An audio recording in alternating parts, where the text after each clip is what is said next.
Have you spent hours, days, or even weeks trying to solve a problem with Verizon? You've called customer service, you've spoken to supervisors, you've explained your situation over and over again, and you've gotten absolutely nowhere. You're stuck in a loop of broken promises and unresolved issues, and you're starting to feel powerless. What if I told you there's a way to break that loop?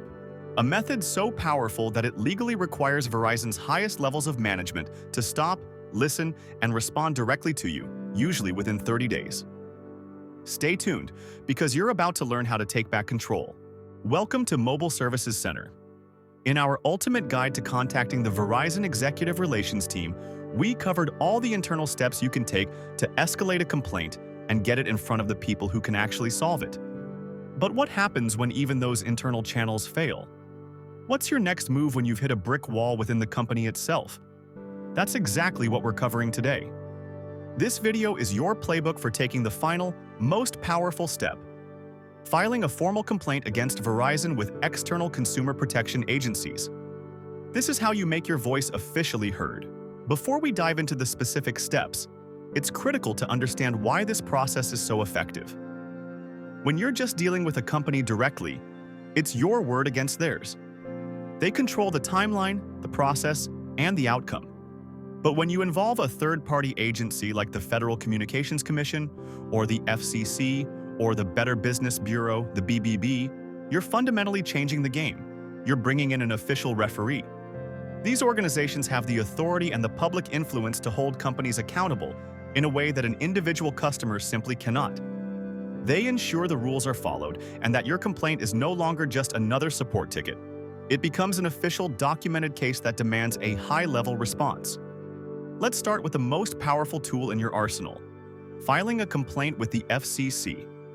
The FCC is a United States government agency that regulates all interstate and international communications by radio, television, wire, satellite, and cable. That includes mobile carriers like Verizon.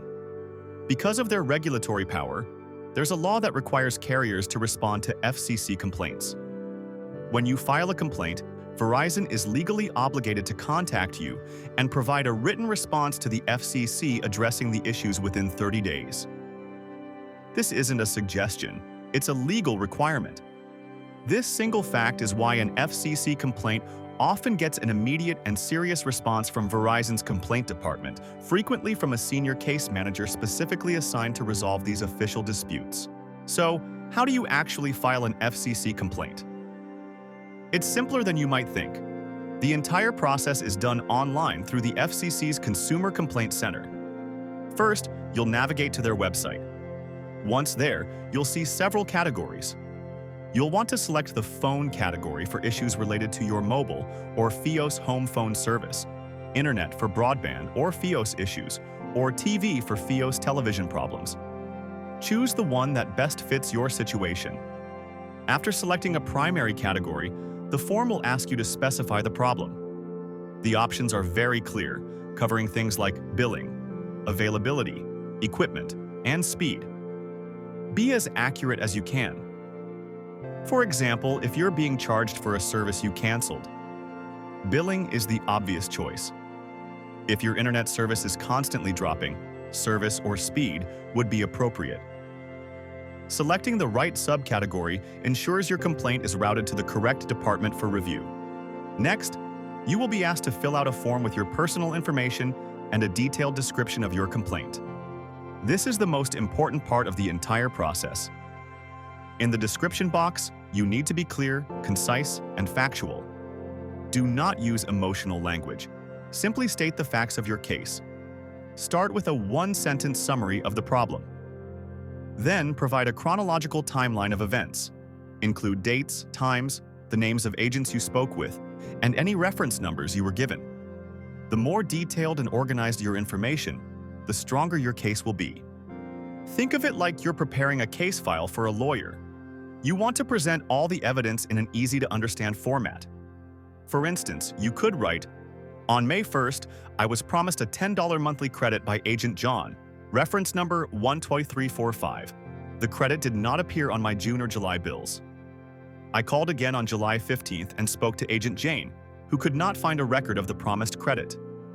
This factual approach is far more effective than a long, angry paragraph. Finally, and most importantly, state the specific resolution you are seeking. Don't just complain. Propose a solution. Do you want a credit for a specific amount? Do you need a piece of equipment fixed or replaced? Do you want an incorrect charge permanently removed from your account? Be very clear about your desired outcome. For example, to resolve this issue, I am requesting that Verizon apply the promised $60 credit for the past 6 months to my account and ensure the $10 monthly credit is applied going forward. After you fill this out and attach any supporting evidence like screenshots of chats or bills, you submit the form. The 30-day clock for Verizon to respond starts now.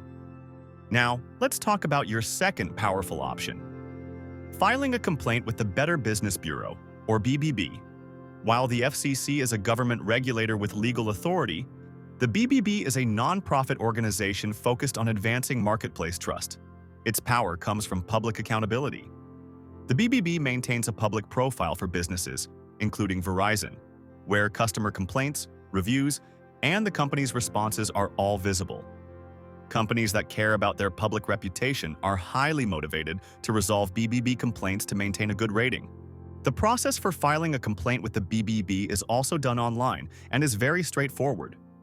You'll go to the BBB website and search for the specific Verizon entity you have an issue with, such as Verizon Wireless or Verizon Fios. Once you're on the correct profile, you'll click the option to file a complaint. The BBB will then act as a mediator, forwarding your complaint to a pre-established contact at Verizon's corporate office who is tasked with handling these disputes. Much like the FCC form, the BBB will ask you to describe your issue and your desired resolution.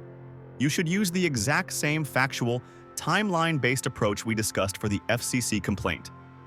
Provide a clear, documented history of the problem. The key difference is the public nature of the BBB. Your complaint, and Verizon's response, will become part of their public record. This adds a layer of pressure, as future potential customers can see how the company handles disputes. Many people check a company's BBB rating before signing up for a service, so Verizon has a strong incentive to be seen as responsive and fair. So, when should you use the FCC versus the BBB? Think of it this way. The FCC is best for issues that fall under their regulatory umbrella. Things like fraudulent billing practices, issues with network access, service availability problems, or violations of telecommunication laws.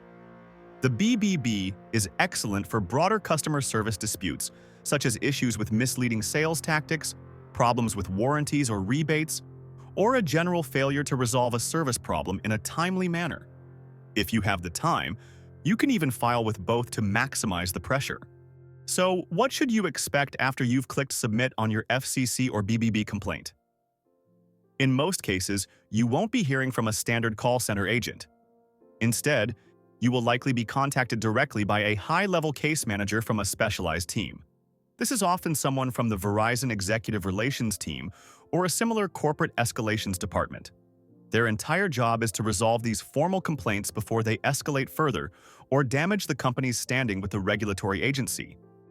When this person contacts you, be prepared. Have your notes, your timeline, and your desired resolution in front of you. They will have read your complaint and will likely be empowered to offer a real solution. Remain calm, professional, and firm. Clearly restate your case and the outcome you expect. Because they are working on a strict deadline, especially with the FCC, these managers are typically motivated to find a fair and final resolution quickly. This phone call or email is often the moment you've been waiting for, where you are finally speaking to someone with the authority to fix the problem. Remember, filing a formal complaint against Verizon with the FCC or BBB is your most powerful escalation step when all other options have been exhausted. It transforms you from just another customer with a problem into an individual with a formal, documented case that requires an official response. It is the step that puts the pressure back on the company to do the right thing. However, it's crucial to use this as a final step. If you haven't yet gone through Verizon's own internal escalation process, we highly recommend you do that first. To learn exactly how to do that, be sure to watch our comprehensive video, The Ultimate Guide to Contacting Verizon's Executive Relations. It gives you the complete playbook for solving problems from the inside and will give you even more leverage. We hope this guide empowers you to get the resolution you deserve. Please subscribe to our channel and let us know in the comments if you've had success using these methods.